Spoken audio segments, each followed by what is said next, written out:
Thank you very, very much. I'm extremely honored and not a little nervous to be here today.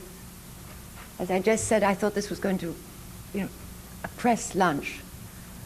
I thought you were all going to be very serious and going to terrify me. I'm not terrified because you're all very kind and warm and have given me this wonderful welcome. And thank you for this opportunity to be able to share with you. Up until a year ago, before I was given the great privilege of becoming a volunteer for UNICEF, I used to be overwhelmed by a sense of desperation and helplessness when watching television and reading about the indescribable misery of the developing world's children and their mothers. Where 60% of the populations of most countries live below the poverty line. And by that I mean no water, no sanitation, no electricity, no primary health care, no education. If I feel less helpless today, it's because I've seen what can be done and what is being done by UNICEF, by all the other agencies, by the churches, by governments, and most of all by people themselves. The effects of the monstrous burden of debt has made the poor even poorer and has fallen most heavily on the neediest, and those whom it has damaged the most are the mothers and children. We must do more about the alarming state in which the children in the developing world are only just surviving. Especially when we know that the finances needed are minimal compared to the global expenditure of this world. When we know that less than half of 1% of today's world economy would be the total required to eradicate the worst aspects of poverty and would meet basic human needs over the next 10 years. In other words, there is no deficit in human resources. The deficit is in human will. The question I'm most frequently asked is, what do you really do for UNICEF? Well, clearly my task is to inform, is to create awareness of the needs of children, to fully understand the problems of the state of the world's children. It would be nice to be an expert on education, economics, politics, religions, traditions, cultures. I'm none of these things, but I am a mother and will travel. There is, unhappily, a need for greater advocacy for children. Children haunted by malnutrition, disease, and death. And you don't have to be a financial whiz to look into so many little faces with glazed, diseased eyes to know that this is the result of critical malnutrition, one of the worst symptoms of which is vitamin A deficiency that causes corneal lesions resulting in partial or total blindness, followed by death within a few weeks. Every year, there are as many as 500,000 such cases in countries like Indonesia, Bangladesh, India, the Philippines, Ethiopia. Today, there are in fact 200 million children at risk of going blind. Little wonder that I and many other UNICEF volunteers travel the world to raise funds before it's too late, but also to raise awareness and to combat a different kind of darkness, a darkness people find themselves in through lack of information on how easy it is to reach out and help these children. It costs 4 cents a year to stop a child from going blind, the price of 2 vitamin A capsules.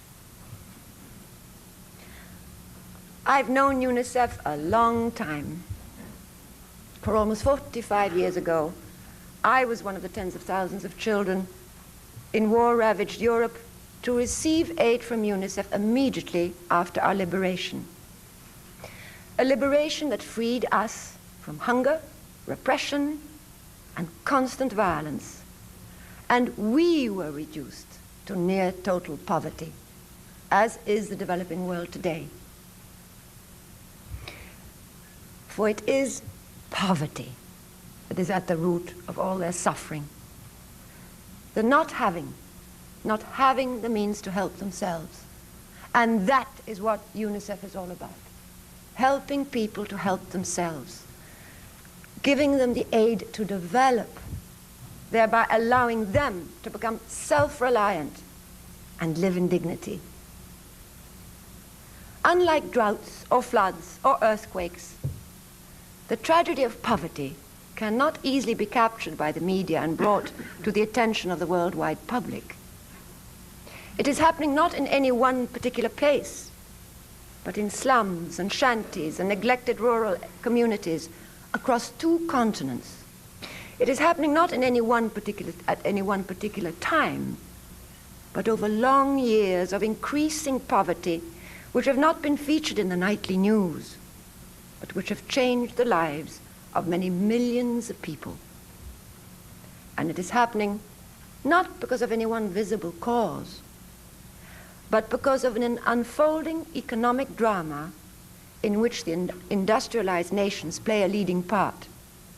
And it is spreading human misery and hardship on a scale and of a severity unprecedented in the post-war era.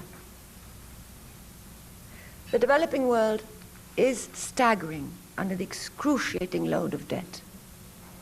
In Africa, for instance, in spite of national reforms and improved weather conditions and the surge of their agricultural output, all their hard-earned gains have been undermined by international economic trends and a drastic fall in commodity prices. And they are now compelled to return sometimes as much as 4 times the amount of money they were loaned. But the poorest sectors of society in the developing world are also suffering as a result of the tremendous inequality in the distribution of land and of other productive resources, the glaring consequences of social injustice. UNICEF's business is children, not the workings of the international economy. In its everyday work in over 100 developing nations, UNICEF is brought up against the face of today's international economic problems, which is not seen in the corridors of financial power, not reflected in the statistics of debt service ratios, not seated at the conference tables of debt negotiations. It's in the face of a child. It is the young child whose growing mind and body is susceptible to permanent damage from even temporary deprivation. The human brain and body are formed within the first 5 years of life, and there's no second chance. It is the young child whose individual development today and whose social contribution tomorrow are being shaped by the economics of now. It is the young child who is paying the highest of all prices. We cannot therefore ignore the economic issues which for so many millions of the world's poorest people and families have made the 1980s into a decade of despair. 3 years ago, Tanzania's president, Julius Nyerere, asked the question, must we starve our children to pay our debts? Today, the heaviest burden of a decade of frenzied borrowing is falling not on the military or on those foreign bank accounts or on those who conceived the years of waste, but on the poor who are having to do without the bare necessities. And believe me, I've seen it. On the women who do not have enough food to maintain their health, on the infants whose minds and bodies are being stunted because of untreated illnesses and malnutrition, and on children who are being denied their only opportunity ever to go to school.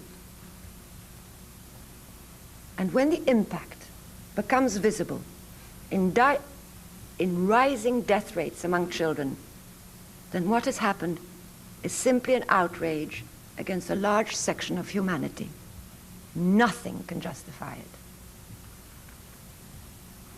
The consensus now beginning to take shape is that the burden of debt must be lifted to a degree where the developing countries can cope with debt repayment to the point where their economies can grow out of their overwhelming indebtedness and set them on the road to recovery and real development. This year, in fact, brings a glimmer of hope. Regional tensions between superpowers appear to be lessening. Progress in peace and disarmament may at last be being made. Several of the long-running armed conflicts in the world appear to be coming to an end. China is increasingly engaging in the world economy. The Soviet Union is showing more interest in working with multilateral organizations. Much of Asia is making steady economic progress. World population growth is beginning to be brought under control. Change is in prospect everywhere. And if at this time there is the vision to use this opportunity creatively, to see a brave new world and to dare to reach for it, then there is a real possibility over the next 10 years to begin to come to grips with the triad of fundamental problems which threaten mankind: the presence and the threat of war, the deterioration of the environment, and the persistence of the worst aspects of absolute poverty. In many countries,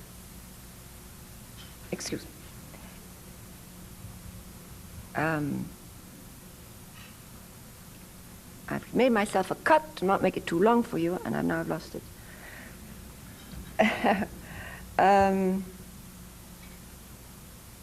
In many countries, there now appears to be a widening concern for children, a growing alliance among political leaders, the press, the professional bodies, and the private voluntary organizations in both developing and industrialized nations. In the 1990s, it may, at last, be the turn of the child, and our dream for a summit for children and the convention, the ratification of the Convention of the Rights of the Child, could become a reality. More than 40 years ago, UNICEF was created to come to the rescue of millions of victims of war-torn Europe,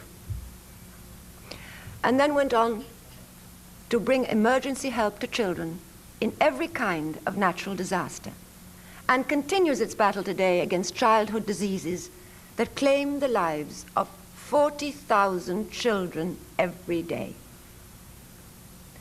Now UNICEF has declared war on poverty, not a natural calamity, but a man-made disgrace. I say disgrace because there's no excuse for abject poverty. It is a man-made tragedy for which there is a man-made solution.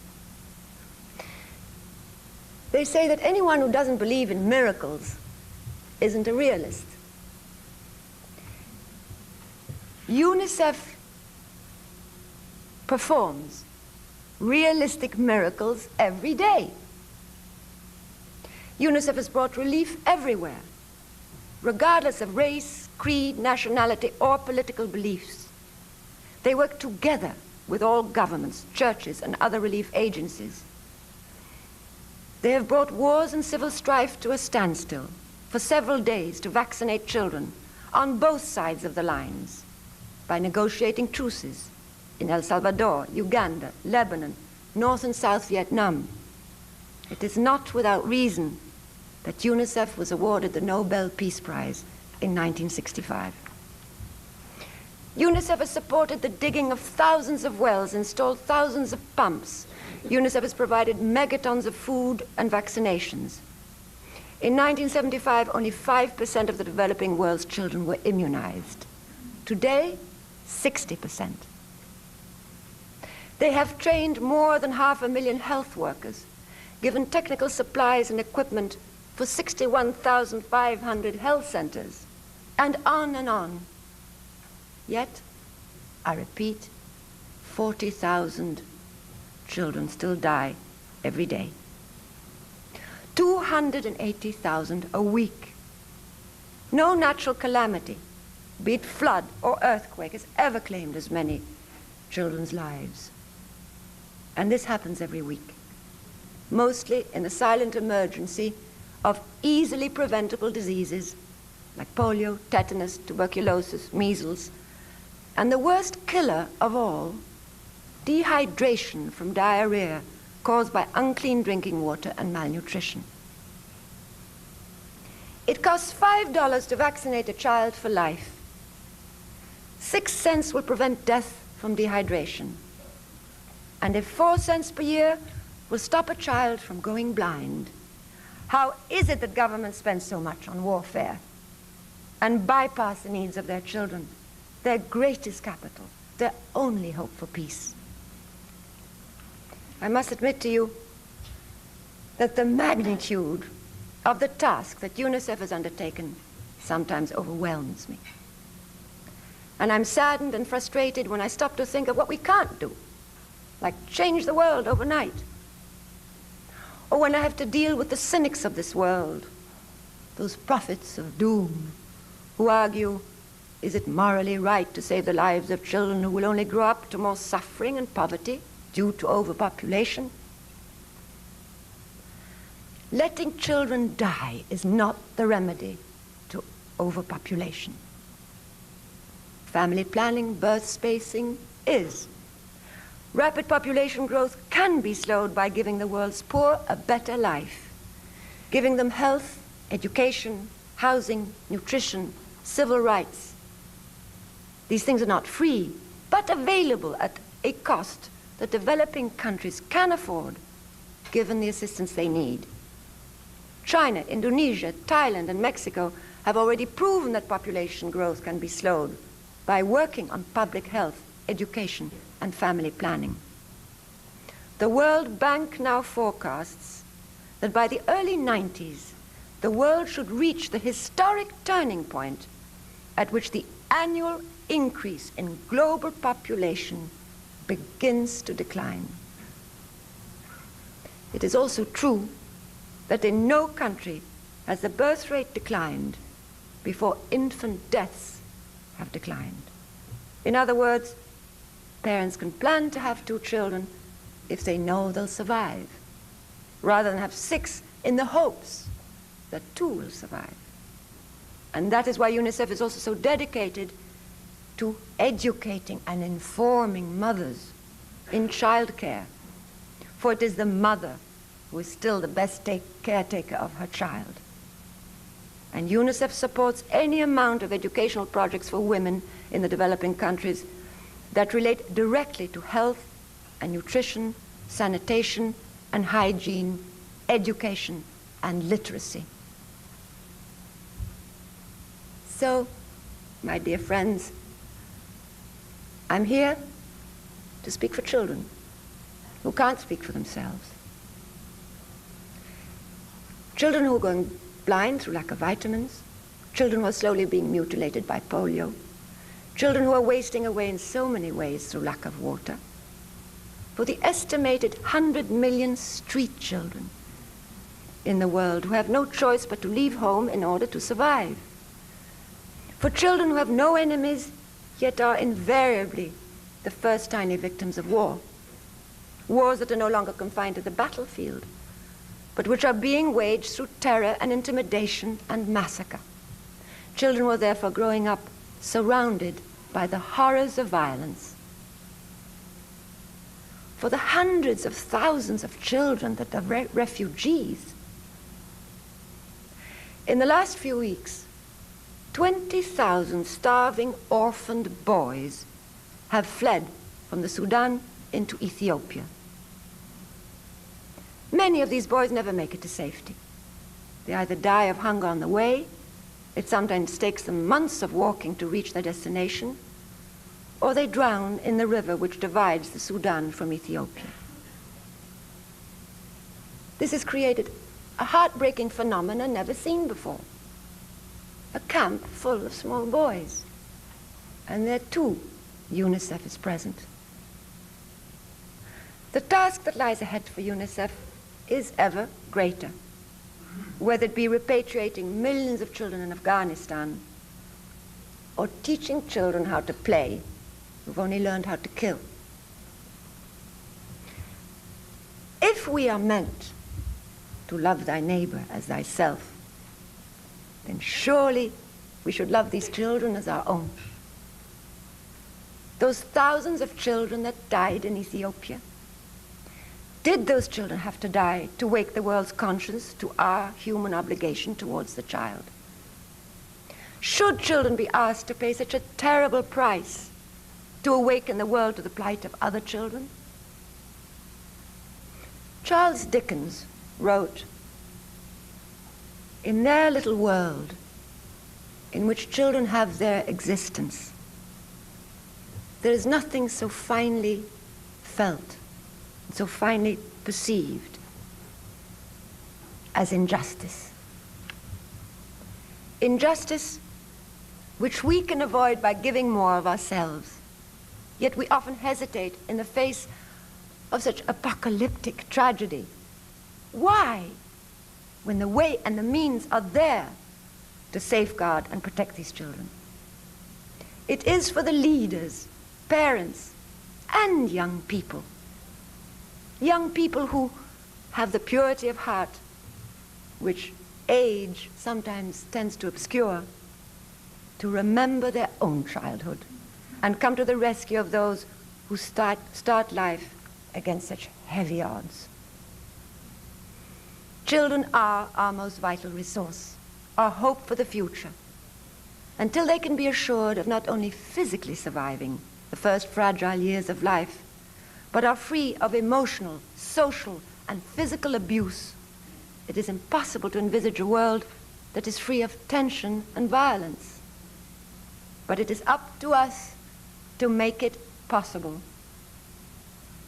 It is we who must accept our moral obligation towards the millions of children who live in chronic poverty, whether at home or in the streets.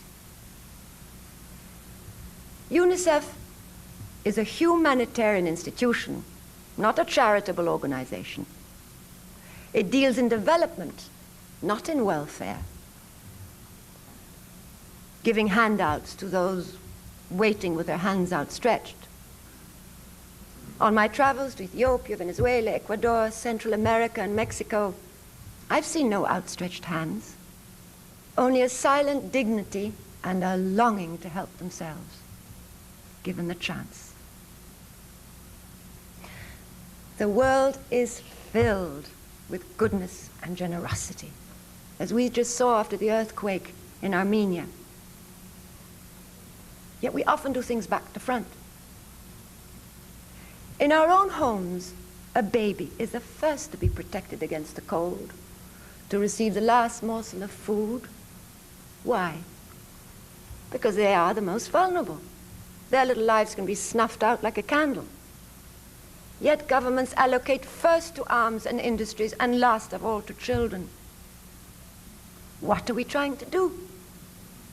We've already polluted our skies, destroyed our forests, extinguished thousands of beautiful animals. Are our children next? Children cannot wait.